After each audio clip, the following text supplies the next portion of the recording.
di ñëw aussi li nga xam ne que moo di la sortie de Pape Alé Niang Pape Alé mu daal di yëkkati ay kàddu yu xaw a li nga xam ne que moo di peut-être doy waar et que ñu bëri annoncé ak moom si li nga xam ne que moo di le régime en place moom ki nga xam ne que moo di Pape Alé Niang Arfan moom jàpp na ni l'approche ne doit pas être uniquement axée sur l'emprisonnement par rapport ak la reddition des comptes jàpp na ne waruñoo focus rek si li nga xam ne que moo di emprisonnement bi alors mu daal di def benn lettre ouverte ñu ko ñeen interpréter que ni Arfan Pape Alé jege na loolu ki nga xam ne que moo di Ousmane Sonko ak Bassirou Diomaye Diakhar peut-être su waxee ñoom dinañ dégg est-ce que jëroon mi def lettre ouverte di ko génnee wala ko est-ce que loolu justifiewul à juste titre que ni peut-être Arfan l'approche sur la reddition des comptes elle est mauvaise. Mais Fallou, Pape Alé Niang jege na Sonko ak Diomaye mais il n'est pas un membre de PASTEF xam nga loolu.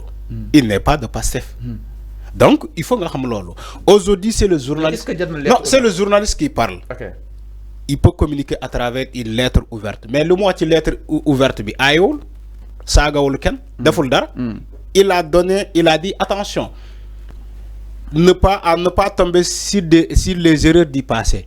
Moi manam reddition des comptes nga yóbbu ay nit kaso ba pare fayuñu xaalis loolu c'est 1000 fois zéro. Moo tax il a proposé mon Pape Alé Niang à ce que peut-être képp ku ñu jàpp ci ay wàllum luubal ni que dafa randal xaalis Sénégal bu ñu focaliser wu directement ci kaso bi. Mais nañu focaliser plutôt ci xaalis bi. yow kaaw. mu fay xaalis bi. kaaw Tahirou Sarr ak Farba fii nga toog nga ne Sénégalais yi nekk à témoin. oui nekkuñ dañuy jël rek ñu ne ñoom duñ dem kaso. oui nañ def liggéeyam te itam affaire bi continuer.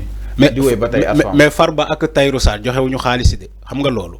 ay biens la ñuy joxe ay biens. bien pourquoi mënuñu non ko jaay. les biens là ils sont pas comment dirais-je évalués.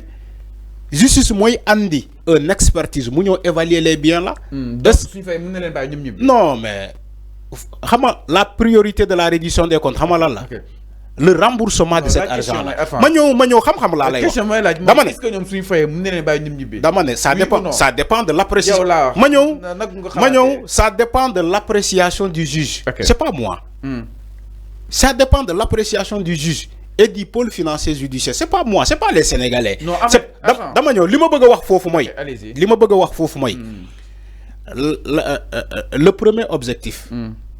de la reddition des comptes c'est que s'il y a de l'argent détourné te ñu cibler ces personnes là xam ni que dem ci justice ba ñu xam ni que ñooñu effectivement. ils sont reconnus coupables. Mais la première mission c'est pas la prison c'est l'exception. Mais le remboursement de cet argent-là, loolu mooy premier objectif bi foofu lay waxee nañu delloo xaalis bi fay au niveau de la caisse de dépôt et de consignation dem fay xaalis bi mais man foofu lay waxee moo tax là je suis d'accord avec ce que Pape Alé Niang a dit bu fekkee on est dans une réduction des comptes il faut que ñu focaliser surtout ci xaalis bi nañu fay xaalis bi bu fekkee lu ñu leen di toppee ni que ñoom ñoo ko def nañu fay d'abord xaalis boobu parce que nit la mën na ne léegi comme 31 milliards lañ ma toppee bàyyi ma dem purger sama peine après su ma génnee ma noos 31 milliards yooyu am na nit ñoo xamante dañu ne waa léegi comme 31 milliards lañ ma toppee bàyyi ma dugal 29 milliards. wala bàyyi ma dugal 20 milliards yi ngeen bàyyi ma en liberté. 20 milliards yi en attendant li ci des ma liggéeyante ko.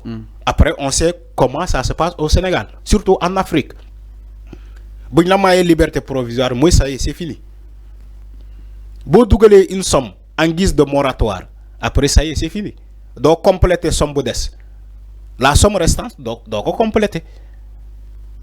Parce que toutefois bu ñu la interpellé da ngay ne amaguma xaalis bi mais maa ngi koy wutu ba léegi may leen ma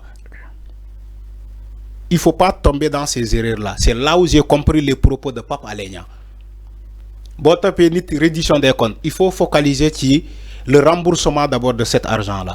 Parce que aujourd'hui au niveau du pôle financier judiciaire nee naa la ñu ngi liggéey bu am solo. le pôle approche bi baaxul. dama ne le pôle financier judiciaire mu ngi liggéey bu am solo.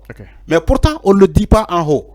Am na ay nit yoo xamante ñu ngi fay xaalis parce que bëgguñu dem kaso ñu ngi ñëw fay xaalis voilà moo tax ma ne la ñu ngi liggéey bu am solo. Il faut le dire.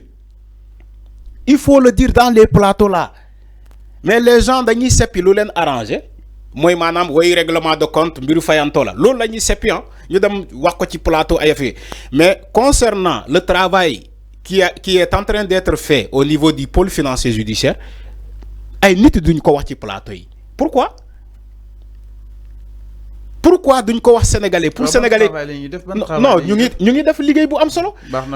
Tu crois que les interpellations tu crois que Farba Ngom ak Tahirou Sarr kese la ñuy interpeller tu crois que Lat Diop kese la ñuy interpeller non bëri nañu la ñuy interpeller ci wàllum reddition des comptes bi am na ñoo xam te dañoo joxe xaalis dañoo fay.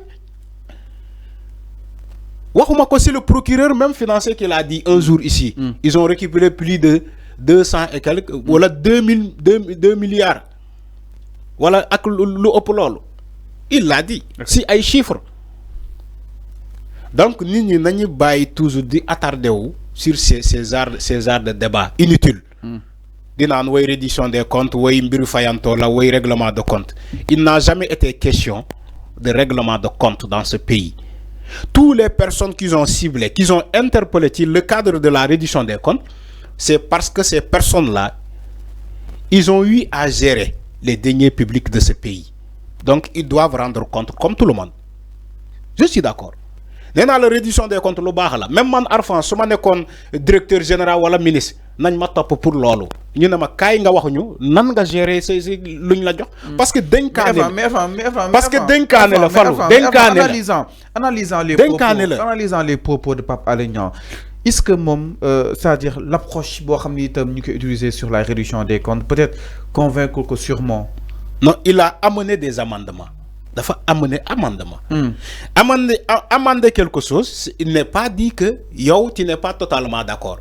Mais parfois nga gis approche bi mu manqué un chapitre manqué wala benn paragraphe nga andi benn paragraphe boobu complété ko.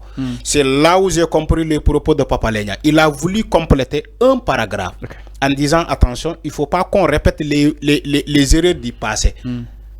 Mooy Macky Sall defoon na erreur yooyu ba mu ñëwee il était assoiffé par la CREI di topp ay nit di leen buntu xatal di fayanto politiquement c'était Macky Sall moom la CREI moom daf ko utiliser woon pour mbir politique. On sait que nous au Sénégal on savait que la CREI c'était de la politique. Politique nekk ci ginnaaw. Non politique moo nekkoon ci ginnaaw ci CREI.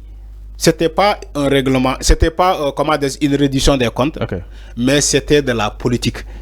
La preuve, bu ñu jàppee Karim Wade ana xaalis bi l'État du Sénégal a récupéré cet argent là. Amul fan la ñu mujjee yóbbu ko à l'exil négocié entre les deux parties. Est-ce que loolu reddition des comptes la. Khalifa Sall ci la question d'avance de la mairie de Dakar ana xaalis bi remboursé na xaalis bi Macky Sall moo toog ba mu ko ne ko grâce naa la jox naa la grâce. Grâce daf ko gracier. Donc c'est des erreurs yoo xam ni. Non c'est des erreurs. Pape Alé Niang a raison. C'est des erreurs du passé.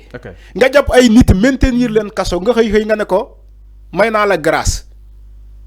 Macky Sall l'a fait avec Khalifa Sall may naa la grâce. Après lan la doon toppee Khalifa Sall. Caisse d'avance. Ñaata ci xaalis. 1 milliard et quelques. 800 et quelques millions. Presque 2 milliards. bëggoon nañ ko fay mais dafa bañ. Gars yi bëgg ko fay nga bañ. Après foo mujjee ak moom jox naa la grâce ñibbi sa kër. L'État n'a pas récupéré cet argent-là. C'est 10 000 fois zéro. Nga toppee CREI Khalifa Karim Wade. Tu dis que Karim Wade était le ministre du ciel et de la terre. Il a détourné une quantité de milliards. C'est Macky Sall qui l'a dit.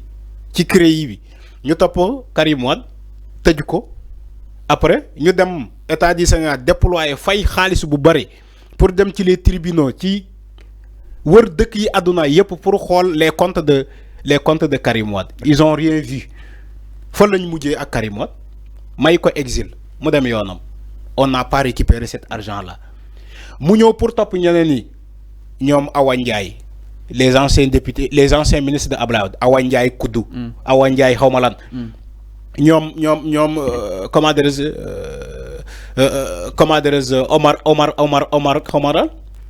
Omar borom Dagana bi. Omar. Tu vois ñoom ñëpp Macky Sall war na leen topp mu ne leen déedéet vous avez l'embarras du choix soit vous venez à APR wala Benno Bokk Yaakaar soit ngeen dem kaso gars yi yëpp immigré daw ñëw Benno Bokk Yaakaar. alors xam nga loolu bu xewee ci Sénégal fii te ñu dund ko. alors aaju na tey Pape Alé Niang pour mu fàttali ñi fi nekk. alors ne leen attention bu fekkee mbir reddition des comptes. il faut que ñu focaliser plus sur l'argent. Parce que bu ñu toppee ñooñu ni que dañoo luubal donc dañoo war a fay xaalis boobu.